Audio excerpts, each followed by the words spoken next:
Donc, bienvenue pour le deuxième volet ou la deuxième partie de la bulle d'indiction du pape François pour le jubilé. Voilà, petit rappel simplement, après les vacances, on basculera plutôt sur de l'écriture et donc sur les deuxièmes lectures,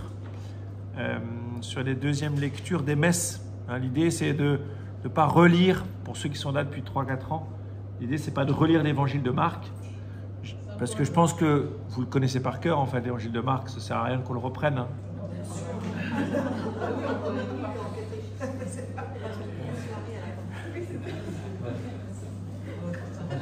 Et donc, je vous propose de plutôt regarder les deuxièmes lectures pour changer un peu. Moi aussi, ça me changera. Et donc, ce sera surtout du Saint Paul. J'ai regardé, par exemple, pour la rentrée, c'est plutôt de la lettre à Tite. Voilà. Ça sera la lecture du dimanche d'après. Oui, exactement. On étudiera soit on fera un partage avant, soit on fera un partage après. Il faudra que vous me disiez ce que vous préférez. Moi, ce que j'aime bien, c'est que quand on fait un partage avant, ça nous oblige davantage à travailler nous-mêmes.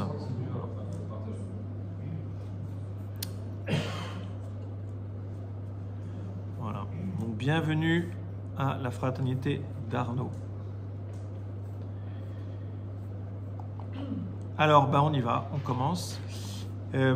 Donc, moi, j'ai lu à partir du 16, donc appel à l'espérance. En fait, c'est donc les deux parties, appel à l'espérance, ancré dans l'espérance, avec le dernier paragraphe, le 25. J'ai essayé de mettre des titres à tous les paragraphes. Donc, le 16, je l'ai intitulé « Justice sociale dans le monde, car la terre appartient à Dieu ». Voilà, c'est le principe que le pape évoque. Hein. Donc, pour le pape, hein, donc après, vous vous rappelez, hein, dans les paragraphes précédents, il nous avait appelé à devenir signe d'espérance et donc à nous engager auprès des plus pauvres, auprès de différentes situations un peu de pauvreté et de détresse. Et puis là, il continue un peu dans cette veine-là. Et donc, il nous appelle à être généreux, notamment nous qui vivons dans des pays riches. Moi, j'ai retenu deux choses dans ce paragraphe, en tout cas dans la première partie.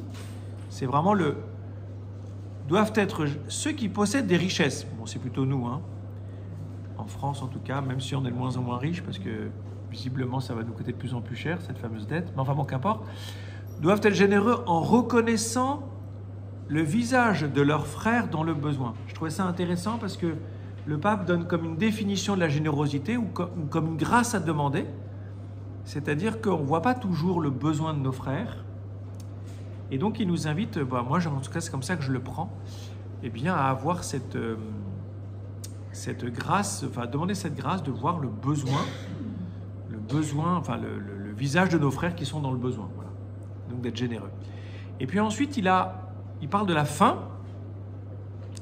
Et il dit en fait, il faut savoir nourrir les gens qui sont affamés, hein, ça c'est dans l'évangile. La faim est une plaie scandaleuse dans le corps de notre humanité. L'expression, alors, le pape François, il est très attentif. Vous verrez, je pense qu'il y a un peu un fil rouge. C'est un peu le fil rouge de l'unité. Il parle beaucoup de l'unité. Je ne sais pas si vous avez lu, mais après, il parle beaucoup de l'unité des chrétiens, par exemple.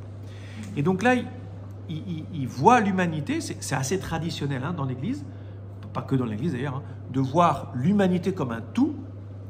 Et en général, on utilise l'image du corps pour l'Église. Et là, il prend le corps, l'image du corps, pour parler de l'unité de l'humanité. Je pense que c'est assez Papa Francesco qui aime bien ce genre de choses. Et donc, pour bien montrer que c'est l'affaire de tous. Parce que la faim, c'est l'idée de la faim, enfin, le malheur de la faim n'est pas le problème de ceux qui habitent à 10 000 ou 20 000 ou 30 000 km de chez nous, c'est notre problème à tous parce que c'est une maladie du corps que nous formons. D'accord ? Quand le corps est malade, tous les membres sont malades. Voilà. Et ça, c'est important de le noter. Un corps se soigne et donc nous devons tous participer à sa guérison. Ensuite,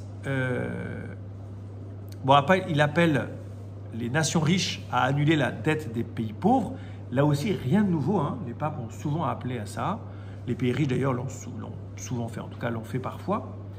Mais là, ce qui est peut-être un peu nouveau, c'est qu'il reprend le terme de l'écologie en disant que les pays riches ont contracté une dette vis-à-vis des pays pauvres, finalement en consommant les richesses, en se gavant, quoi. Non seulement en se gavant, mais en plus en produisant beaucoup de pollution. Donc en fait, on a comme contracté une dette. Vous savez que d'ailleurs que dans les différentes conférences qui ont eu lieu, notamment, je crois, dernièrement au Kazakhstan, ou non, c'était au Kazakhstan, l'idée, hein, c'est vraiment de dire, on a commencé les amis. Voilà. Mais on vient juste de commencer, on est au paragraphe 16. Et donc le principe, hein, du pape, c'est de dire, enfin, je pense qu'il est un peu nouveau, c'est en fait annuler la dette d'argent des pays pauvres, c'est quand même reconnaître en même temps que nous avons, nous, une dette vis-à-vis d'eux en termes écologiques. Donc en fait, comme il dit, hein, c'est une question de justice plus que de magnanimité. Voilà. C'est plus de la justice de le faire. Ensuite, il a donc son principe, hein, on va dire son principe théologique ou scripturaire, comme on dit, qu'il prend dans le Lévitique 25. Il dit la terre appartient à Dieu. Donc attention aux hommes qui mettent la main sur les biens terrestres en disant mais vous n'en êtes même pas les propriétaires et vous vous comportez comme des propriétaires. Voilà. Et donc si la terre appartient à Dieu, Dieu a confié la terre à l'ensemble de l'humanité et pas seulement à quelques-uns. Et il reprend en Lévitique, hein, nous y vivons comme des hôtes et des étrangers. Moi je trouve la formule, la traduction que j'ai vue, traduction liturgique pour le Lévitique 25-23, c'est des immigrés. Moi, je trouve que l'expression est assez dure parce qu'on n'est pas exactement des étrangers sur la terre, parce que la terre a été faite pour l'homme et l'homme pour la terre, donc on n'est quand même pas non plus complètement étranger à la terre. Enfin, bon, voilà. Donc ensuite, il passe plus sur l'unité des chrétiens et il rentre vraiment un peu plus dans ce que c'est qu'un jubilé. Et notamment, il rappelle le concile de Nicée. Ce que je vous ai dit à certains à la messe dimanche, hein, c'est qu'il y a un autre jubilé, même s'il n'y a pas de jubilé, mais il y a un autre anniversaire très important. En 2025, nous fêterons les 1700 ans du premier concile de Nicée.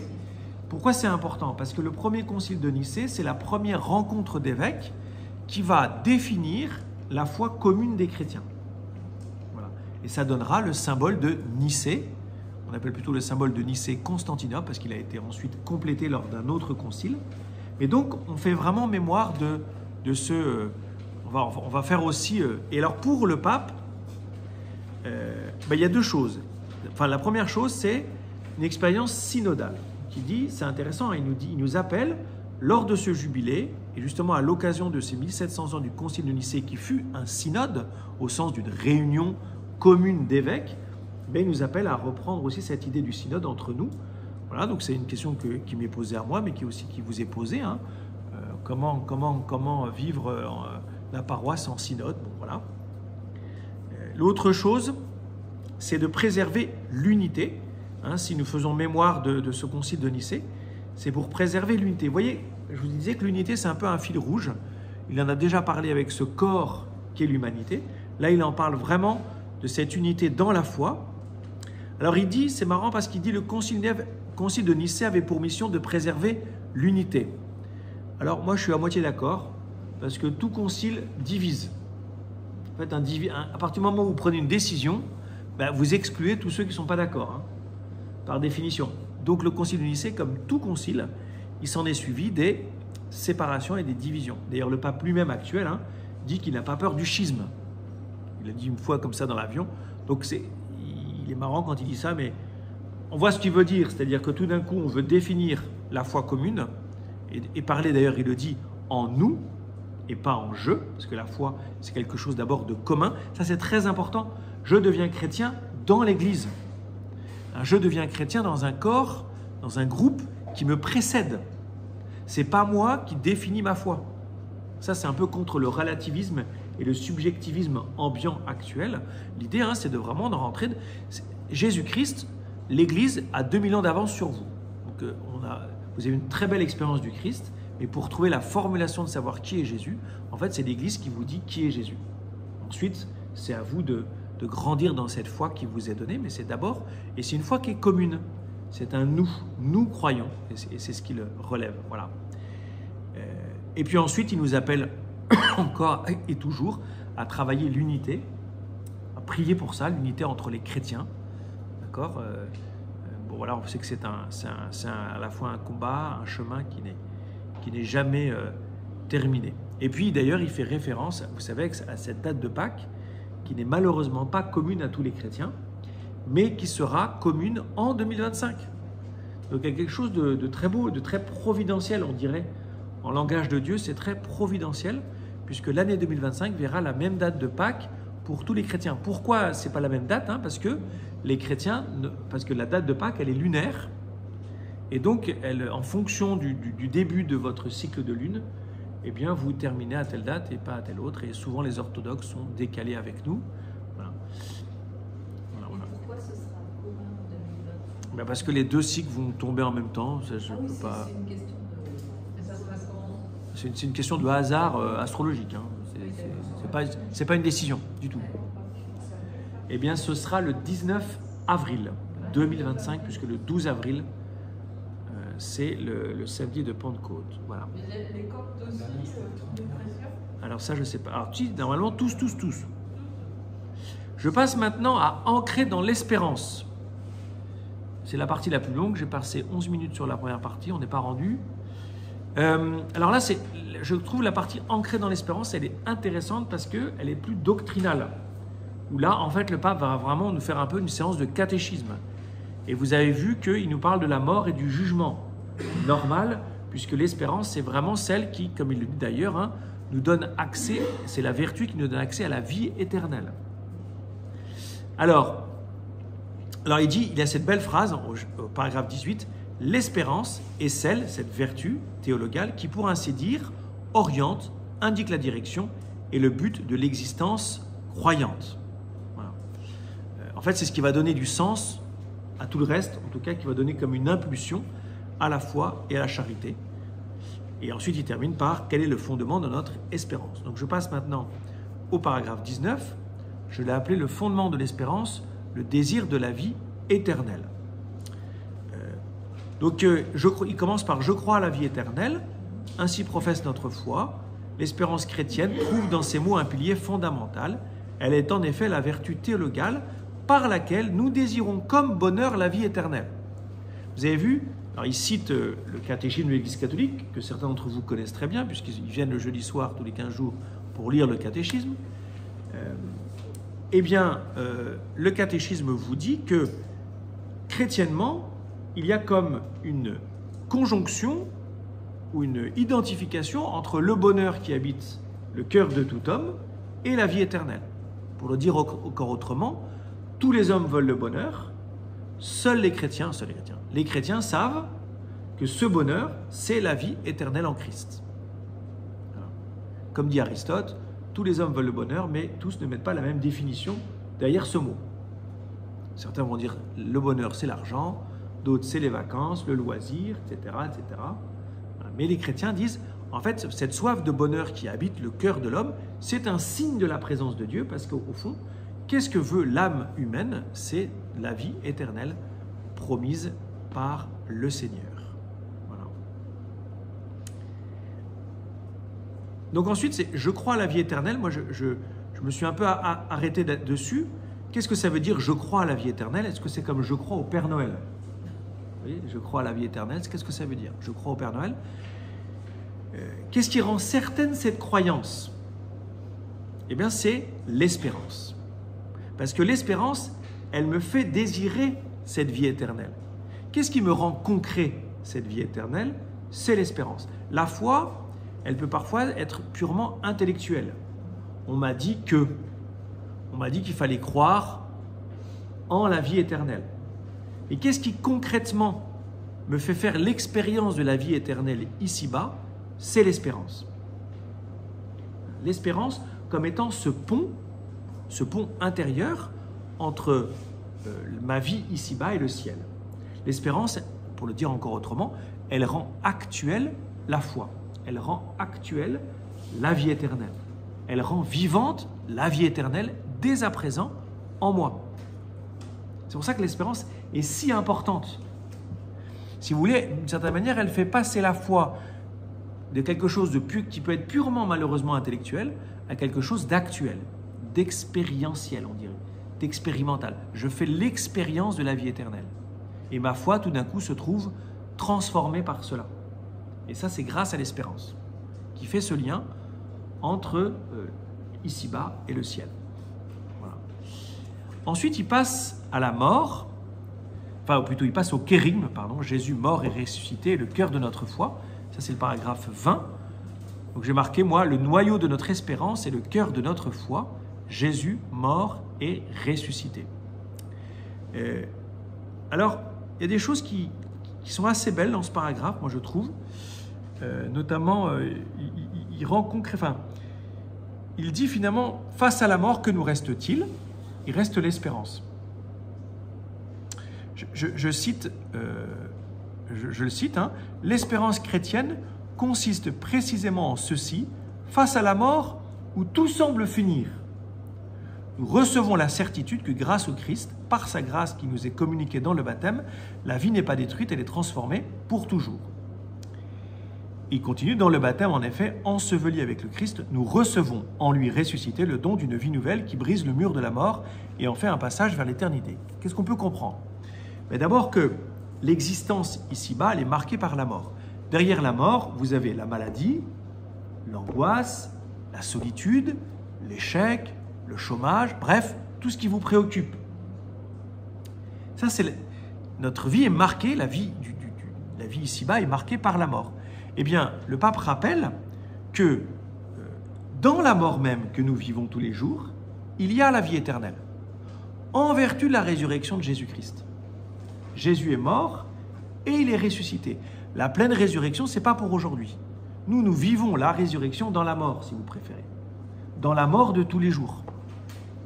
Et ça, c'est très espérant, si je puis dire, parce que ça veut dire que tout ce que je vais vivre de difficile, eh bien, je sais que c'est marqué par la résurrection du Seigneur, que je peux le vivre dans l'espérance, que c'est un passage, et là je cite le pape, hein, un passage vers l'éternité.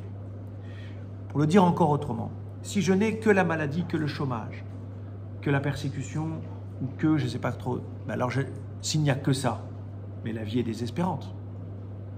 Pour quelqu'un qui est gravement malade, pour quelqu'un qui vit des échecs, par exemple professionnels à répétition, la vie est profondément désespérante. Et ça arrive. Et bien pourtant, le pape rappelle que l'espérance chrétienne, enfin, dans la foi, nous vivons en espérance, au sens où toutes les morts que nous subissons, que nous vivons, sont marquées par la vie, sont habitées, pour le dire encore autrement, sont habitées par la vie éternelle. Et donc sont un passage. Voilà. Donc après, il a devant la mort et cette séparation douloureuse, il parle de ce beau symbole, hein, vous savez, les baptistères qui avaient 8 côtés. Peut-être que vous avez déjà vu ça. Le chiffre 8 dans la religion chrétienne, c'est le chiffre en plus du chiffre 7. 7, c'est le chiffre parfait de la Bible. Mais le 8, c'est le 8e jour, celui qui n'a pas de fin. C'est donc, dans le cours du temps, nous vivons les 7 jours dans le 8e jour, si vous préférez. C'est-à-dire que nous vivons les 7 jours de l'histoire dans le 8e jour de l'éternité. Avec Jésus ressuscité, a commencé dès à présent l'éternité. Toute l'histoire humaine est dans l'éternité, si vous préférez. Et ça, c'est l'espérance qui me fait faire, c'est cette dynamique entre ces deux réalités-là. Entre le cours de l'histoire, qui est encore une fois marqué par la mort, et le 8e jour, qui est la présence de la vie dans l'histoire. Ça va? Retenez simplement que nous vivons déjà dans l'espérance la vie éternelle. C'est ça ce que ça veut dire. Nous vivons déjà dans l'histoire humaine, dans l'espérance, la vie éternelle. Ça marche? Alors ensuite, il parle des témoins.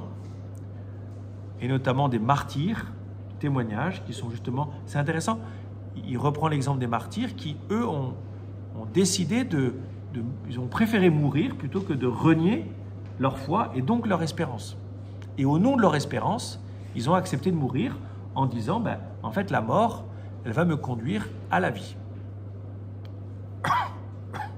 Voilà. Et puis ensuite, il appelle, j'ai jamais entendu cette expression, l'œcuménisme du sang, c'est-à-dire que le martyr n'est pas réservé aux catholiques, mais il est vrai pour tous les chrétiens. Et c'est intéressant, c'est de voir que le martyr réunit toutes les confessions chrétiennes. Aujourd'hui, il y a des martyrs chrétiens protestants, des martyrs chrétiens orthodoxes ou catholiques. Voilà. C'est vraiment tous au nom de Jésus. Et on devrait en fait se laisser un peu enseigner par cela. Tu vois, nous qui sommes séparés. Voilà. Paragraphe 21. Le bonheur, j'ai marqué le bonheur, fruit de l'amour. Alors, donc il reprend cette idée du bonheur. Donc il dit, alors il y a cette expression un peu comme ce que je viens de vous dire. Il écrit, ce que nous vivons aujourd'hui dans l'espérance, nous le verrons alors dans la réalité. Qu'est-ce que ça veut dire? Ça veut dire que la vie éternelle est déjà présente en espérance, c'est-à-dire qu'elle n'est pas encore complète, d'accord? Et qu'un jour, nous vivrons la vie éternelle totalement, pleinement, de manière accomplie. Voilà. Nous la verrons. Dieu, la vie éternelle, c'est un peu pareil, dans la réalité, tel qu'il est. Et il définit d'ailleurs la vie éternelle, il revient la plénitude de communion, la vie éternelle, dans le fait d'être heureux. Le bonheur est la vocation de l'être humain, un objectif qui concerne chacun. Alors ensuite, il cherche pour savoir ce que c'est que le bonheur. Et là, il a cette belle expression, je ne sais pas comment dire. Quel bonheur attendons-nous et désirons-nous? Non pas une joie passagère, une satisfaction éphémère qui, une fois atteinte, demande toujours plus dans une spirale de convoitise où l'âme humaine n'est jamais rassasiée mais toujours plus vide. Et notre monde, il nous propose des plaisirs éphémères. Ça, le pape l'a très bien vu, il n'y a pas que lui. Il nous redit qu'en fait, cette course au plaisir, au petit plaisir d'un instant, en fait, rendent l'âme vide. Et notre âme, elle est appelée à être comblée. Et par quoi elle peut être comblée? Eh bien, mais vous savez, par l'amour. Et par l'amour notamment de Dieu, par la vie éternelle. Un bonheur qui s'accomplisse définitivement dans ce qui nous épanouit, c'est-à-dire dans l'amour. Donc il rappelle ce lien entre le bonheur et l'amour. Tous les hommes cherchent le bonheur, malheureusement, tous ne le cherchent pas dans l'amour. Même si tous auront un plein bonheur dans l'amour. Vous comprenez? Ensuite, paragraphe 22, le jugement de Dieu, j'ai marqué moi, le jugement de Dieu, rapport de vérité de soi à Dieu dans la miséricorde. Donc maintenant, alors là, c'est très intéressant parce qu'il commence par, donc, à quoi sert l'espérance si ce n'est à ne pas avoir peur du jugement? L'espérance, comme l'espérance, elle fait ce pont actuellement entre ma vie et la vie éternelle, eh bien je sais que je suis appelé à vivre dans la vie éternelle. Et donc que je n'ai pas à avoir peur du jugement, parce que justement, le jugement me fera passer de cette vie, où déjà est la vie éternelle, à la vie éternelle dans laquelle je jouirai complètement de la vie éternelle. Donc le jugement, vous voyez, c'est plus un passage qu'un aiguillage, si je puis dire. C'est un accomplissement plus qu'un aiguillage. Ce n'est pas un aiguillage entre l'enfer et le paradis. C'est vraiment un passage. Le jugement, il va me faire passer de la vie en espérance à la vie en plénitude, si vous préférez. D'accord? Aujourd'hui, je vis la vie éternelle en espérance. Au ciel, je vivrai cette même vie, mais en plénitude, de manière accomplie. Je le cite, il faut en même temps toujours le faire dans la dimension de l'espérance, une vertu télogale qui soutient la vie et permet de ne pas céder à la peur. Voilà. Et il parle du jugement, il a cette belle définition que je vous cite. Il doit être compris, le jugement, comme un rapport de vérité avec Dieu amour et avec soi-même dans le mystère insondable de la miséricorde divine. Pourquoi Pourquoi dans le mystère insondable de la miséricorde divine? Parce que moi, si je me compare dans ce rapport de vérité à l'amour qui est Dieu, je désespère. Je suis tellement loin de l'amour qu'est Dieu. Mais c'est possible dans la miséricorde, c'est-à-dire dans le pardon et dans la grâce de Dieu qui ne me juge pas, qui ne me condamne pas, qui ne me rejette pas, même si je suis pauvre en amour. Au contraire. Voilà. Le jugement concerne donc le salut que nous espérons et que Jésus nous a obtenu par sa mort et sa résurrection. Et donc il précise ce que je viens de vous dire, il est donc destiné à nous ouvrir à la rencontre ultime avec lui. Vous voyez? C'est vraiment, c'est une belle interprétation du jugement qui rappelle que le jugement, c'est un passage, parce que je vis dans la miséricorde de Dieu. Il y a un lien entre l'espérance et la miséricorde. L'espérance, elle me fait espérer la vie éternelle dans la miséricorde, sans avoir peur d'être jugé. Voilà. Et alors ensuite, en plus, il nous rappelle cette très ancienne tradition que nous avons. Il parle même de la nécessité de prier pour ceux qui ont achevé leur parcours terrestre et qui sont dans le purgatoire. Puisqu'il dit justement que ce rapport de vérité me montre que je suis bien pauvre en amour et que j'ai besoin encore de beaucoup d'amour. Donc il explique le purgatoire comme ça. Et il dit, à nous les vivants ici-bas, de prier pour ceux qui sont au purgatoire pour être définitivement libérés des peines du purgatoire et entrer au ciel comme des saints. Et ça, c'est vraiment la démarche jubilaire. D'ailleurs, il ne le précise pas encore, c'est pas très concret ici, mais on voit bien que la grâce jubilaire, la démarche jubilaire, elle peut être faite pour un défunt. Puis après, il va voir que c'est aussi pour nous. Et pour un défunt. Et on peut demander une indulgence plénière. Donc ensuite, paragraphe 23, indulgence, pardon et espérance. L'indulgence, en effet, permet de découvrir à quel point la miséricorde de Dieu est illimitée. Donc là, c'est cette idée d'indulgence qui est ancienne dans l'Église, qu'on a peut-être un peu perdue, mais il rappelle que le jubilé est lié à une indulgence plénière, faire une démarche jubilaire. Donc la démarche jubilaire, elle a des étapes, elle a des actes à poser, c'est un peu un protocole. Eh bien, c'est de bénéficier d'une indulgence plénière. On peut la demander pour un défunt, je viens d'en parler, et on peut la demander pour nous-mêmes. Et notamment pour demander au Seigneur de réparer mystérieusement toutes les conséquences du mal que nous avons pu faire dans le passé. Voilà. Et puis là, il rappelle bien sûr le sacrement de pénitence, voilà, où il dit quand même un truc incroyable, cette phrase, il n'y a pas de meilleure façon de connaître Dieu que de se laisser réconcilier par lui. C'est magnifique, Il n'y a pas de meilleure façon de connaître Dieu que de se laisser réconcilier par lui, et il continue en savourant son pardon. C'est magnifique. Je trouve que cette phrase, il y a des phrases comme ça, le pape François, moi, intellectuellement, je trouve que c'est compliqué de le suivre dans ses raisonnements. J'ai l'impression qu'il rajoute des trucs, ça part un peu dans tous les sens, j'ai l'impression que c'est des espèces de bulles qui ploup, ploup, ploup, ploup.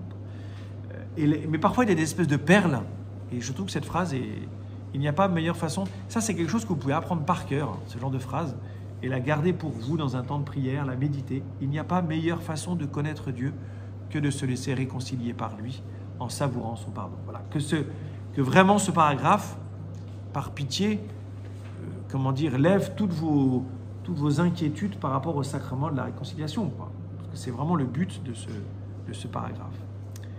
Voilà, donc après il parle de l'indulgence comme éliminant les conséquences du mal que nous avons pu faire. Voilà, bon, j'avance. Et puis il y a cette réflexion sur le pardon. Pardonner ne change pas le passé et ne peut modifier ce qui s'est déjà passé, mais le pardon permet de changer l'avenir et de vivre différemment, sans rancune, sans ressentiment et sans vengeance. Voilà, je pense que nous le savons bien. Vivre sans pardon, c'est vivre dans la rancune, et ça nous bouffe tous les jours, et ça nous bouffe pour l'avenir, alors que le pardon nous libère pour vivre demain. Le passé étant le passé. Voilà. Bon, ensuite, il parle des missionnaires de la miséricorde qu'il veut réactiver, entre guillemets. Et puis, il termine, paragraphe 24, sur Marie, témoin de l'espérance. Donc, il y aurait sans doute beaucoup de choses à dire, bien sûr, il prend le passage de Marie au pied de la croix, Marie qui voit son fils mourir. Marie, c'est quelqu'un qui a médité toute la vie de Jésus, donc, de son vivant, puisqu'elle était sa mère. Et pour Marie, Jésus est évidemment le Messie. Donc imaginez que quand Jésus meurt sur la croix de la main des Romains, j'allais dire, toutes ses espérances s'effondrent. Pourtant, Marie est habitée par la foi d'Israël, la foi du peuple d'Israël, qui dit que de la mort, Dieu peut faire surgir la vie. Et donc, elle ne sait pas que Jésus va ressusciter. Elle n'est pas une voyante. Et donc, pourtant, elle n'abandonne pas Dieu. Vous voyez, elle ne désespère pas de Dieu. Même quand elle voit son fils mourir, lui qui est innocent, elle le sait bien. Quand elle voit Jésus mourir de cette injustice abominable de la main des hommes, eh bien, elle ne tombe pas dans la colère, elle ne tombe pas dans la vengeance, elle ne tombe pas dans la rancune, elle fait toujours confiance au Seigneur. Et en ce sens-là, elle est vraiment témoin de l'espérance, comme le sont les martyrs d'ailleurs, hein, mais elle, de manière tout à fait, comme on dit, éminente. Voilà. Ensuite, il parle de Notre-Dame de Guadalupe à Mexico.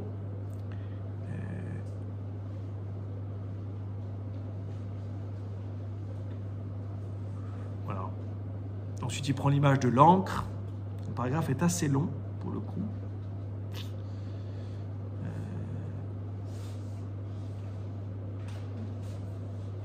Et alors après, il passe au paragraphe 25.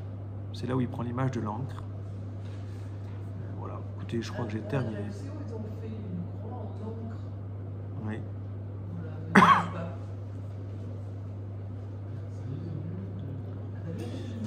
Voilà. Merci beaucoup. Bonne soirée. C'est pour la vidéo que je dis ça.